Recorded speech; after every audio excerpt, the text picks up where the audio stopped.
force de ramer dans le sens du courant, on finit par faire pleurer le crocodile. La question que vous vous posez certainement, et moi-même je me la suis posée quand j'ai lu ce proverbe, je me dis mais comment on peut faire pleurer un crocodile dans l'eau? Puisqu'il est dans l'eau, s'il pleure, comment on peut distinguer ses larmes de l'eau dans laquelle il est? Franchement, est-ce que c'est pas un proverbe contradictoire quelque part? Peut-être faites l'exercice vous-même. Hein. Si vous aimez nager, par exemple, mettez un peu de piment dans les yeux ou approchez une pommade assez mentholée des yeux et rentrez dans la piscine pour vous baigner ou dans la mer pour vous baigner. Et pendant que les yeux coulent des larmes et que vous êtes dans la piscine, essayez de distinguer vos larmes de l'eau de la piscine.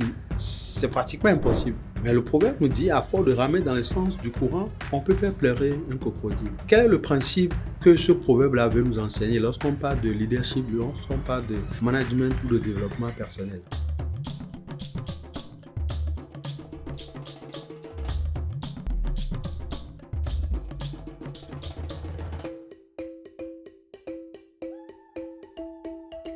Bonjour à tous, je suis Marcelin Gandounou. C'est un plaisir pour moi de vous retrouver chaque fois. Je suis cette chaîne où nous parlons de leadership, de développement personnel, de management à travers les proverbes et la sagesse africaine. Une manière de dire que quand on parle de ces disciplines, ce ne sont pas des disciplines importées, mais bien au contraire, ce sont ces disciplines ou avec ces disciplines-là que les anciens ont dirigé, ont managé, ont conduit nos empires, nos royaumes jusqu'à aujourd'hui. Et c'est comme ça que nous avons influencé le reste des civilisations dans le monde entier. Et c'est ce à quoi cette chaîne s'ambitionne à atteindre comme objectif. À force de ramer dans le sens du courant, on finit par faire pleurer le crocodile. Quel est le principe qu'on peut tirer de ce proverbe? C'est le principe de la persévérance. Comme quoi la persévérance est une vertu. Ça veut dire quoi? Que si vous avez un objectif de vie ou de carrière, vous voulez lancer votre entreprise, vous avez un projet qui vous tient à cœur, vous voulez voyager, vous marier, etc.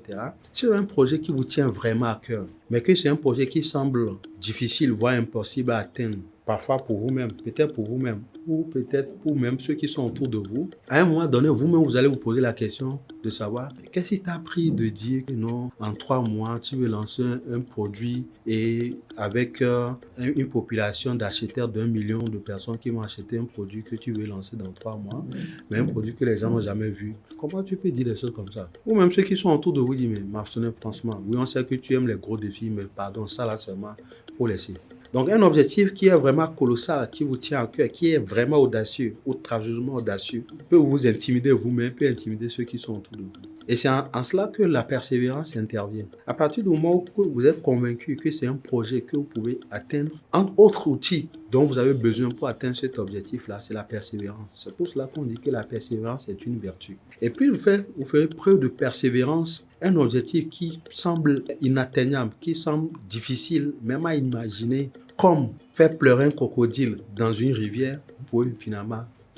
Et comme le dirait quelqu'un, si tout le monde pense que c'est pas possible, il faut juste un jour que quelqu'un le fasse. Et le jour où quelqu'un le fait, tout le monde se rend compte que c'est possible. Et je vous dis, la plupart des choses que nous utilisons aujourd'hui dans nos quotidiens, qui sont rentrées dans nos quotidiens, on ne fait même pas attention à ça. Mais au départ, c'était des choses inimaginables. Hein. Je suis sûr que ce micro même, ceux qui sont à la base de l'invention du micro, quand ils ont pensé au fait de pouvoir créer un outil dans lequel on peut amplifier la voix et qui peut porter la voix très loin, je suis sûr que les inventeurs, quand ils parlaient de leur projet autour d'eux, les gens se moquaient d'eux. On les trouvait ridicules. Et pour plein de choses que nous utilisons, le téléphone, les voitures que nous conduisons, l'avion qu'on prend, les livres que nous faisons, hein, il y a plein de choses que nous utilisons aujourd'hui. Regardez dans vos maisons, l'électroménager que vous utilisez, le Wi-Fi, le fait de pouvoir se parler sans se toucher, tout ce que vous utilisez comme outil à la maison. Au début, quand les inventeurs avaient les idées, ceux qui étaient dans leur environnement en ce moment étaient sûrs et convaincus qu'ils étaient fous.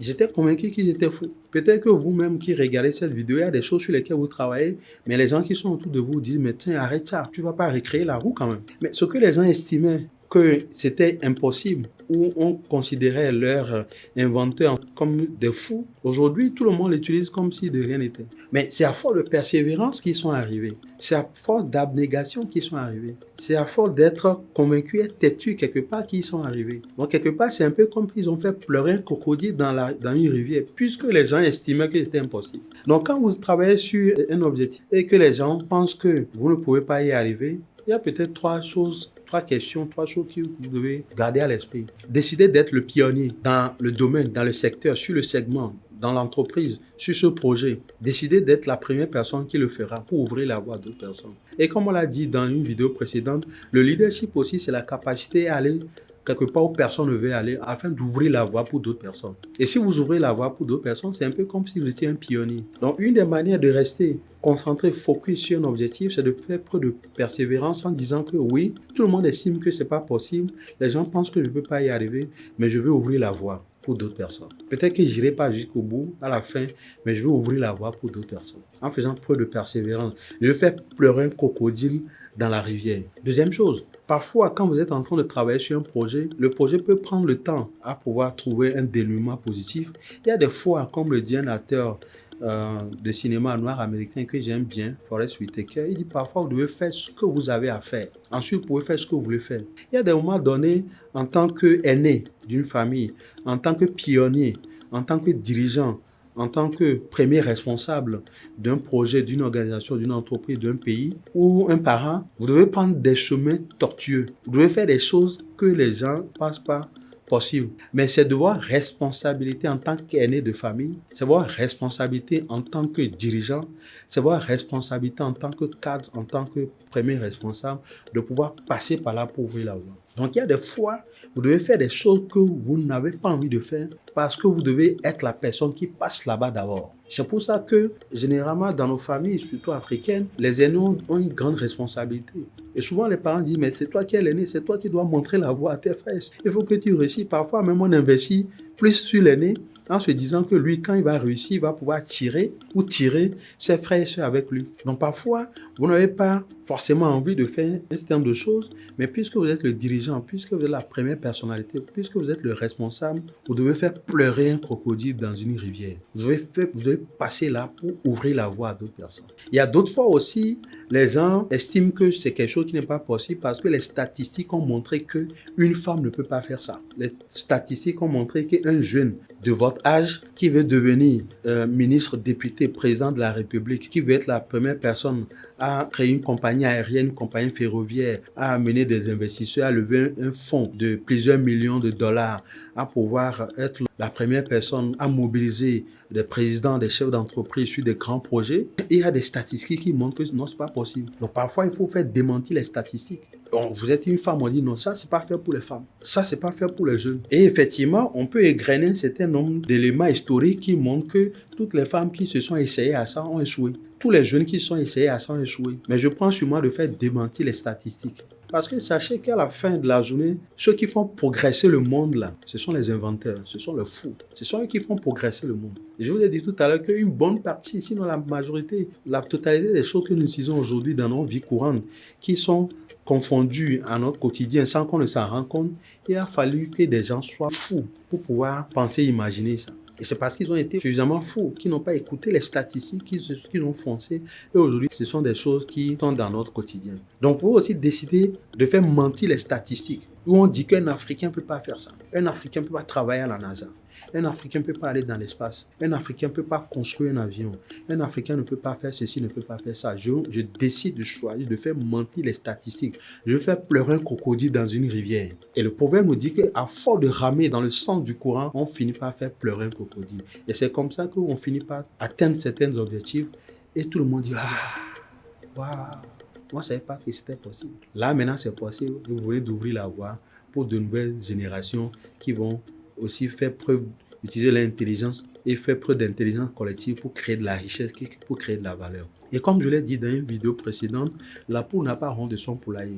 Vous comprenez que si chacun de nous, de sa place, et là je suis en train de citer un aîné, Gilles Attaï, il dit chacun de nous doit pouvoir faire quelque chose de sa place. Vous comprenez que si chacun de nous, de sa place, dans sa famille, dans sa communauté, dans son entreprise, dans son pays, fait quelque chose de sa place et décide de faire pleurer un crocodile dans la rivière, c'est-à-dire atteindre un objectif que tout le monde estime impossible, que les autres estiment impossible, si chacun de nous décide de faire quelque chose de sa place, on va tellement faire pleurer des crocodiles, on va tellement faire mentir les statistiques sur nous les Africains, qu'in fine, nous allons retrouver une fierté que certains ont perdue, nous allons pouvoir nous assumer et montrer que nous aussi nous sommes capables de faire ce genre de choses. Alors la question à laquelle vous devez répondre à la suite de cette vidéo, quel est votre crocodile? Posez-vous la question, quel est mon crocodile? Quel est le crocodile que je dois faire pleurer dans une rivière? Quel est l'objectif que veut atteindre que les gens estiment que c'est impossible? Moi, je veux faire pleurer ce crocodile dans la rivière.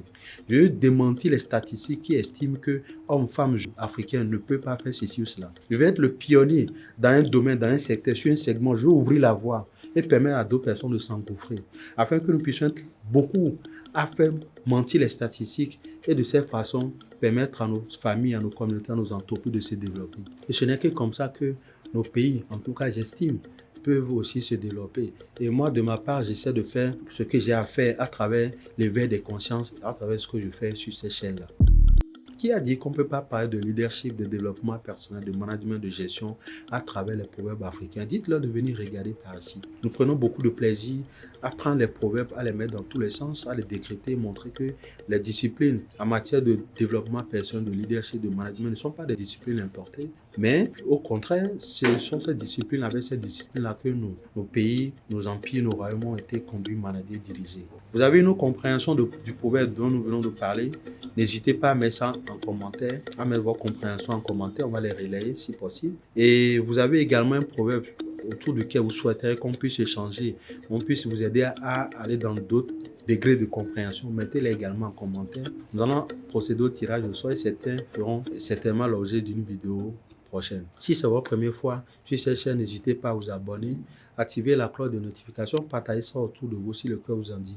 Merci d'avoir suivi cette vidéo jusqu'à la fin. Demain matin, si vous entendez le chant du corps, sachez que c'est moi qui suis en train de vous dire merci. Le temps qu'on se retrouve dans le cadre d'une autre vidéo, que la paix soit avec vous et les vôtres. À très bientôt.